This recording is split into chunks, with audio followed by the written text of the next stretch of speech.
Le premier musée sous-marin du monde. Un tweet et une photo choc prise devant la mort de Marat pour dénoncer le triste état des musées royaux des Beaux-Arts.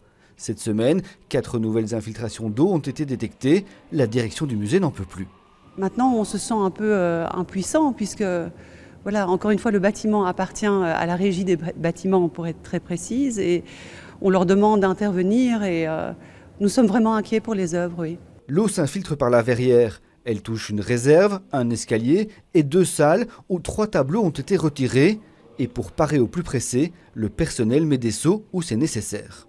On a des chefs-d'œuvre comme le Marat, que vous avez montré tout à l'heure, qui a une valeur historique déjà inestimable, et on met des seaux devant ou dans la salle Rubens aussi. C'est gênant, mais on ne sait pas quoi faire d'autre. Le public est prévenu par une affichette qui explique que l'œuvre est retirée à cause des conditions climatiques. Bon, il faudrait évidemment arrêter l'infiltration, il ne faudrait pas que ça se répande sur tous les murs du musée.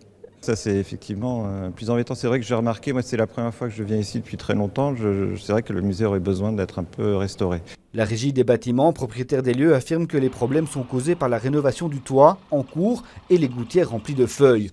Mais le musée n'y croit pas. Les mêmes infiltrations sont apparues en 2016 et en 2013, d'où ce coup de gueule. Selon l'Écho, la secrétaire d'État Zouhal Aldemir aurait convoqué le directeur du musée, la secrétaire d'État à la politique scientifique qui n'a pas souhaité faire de commentaires.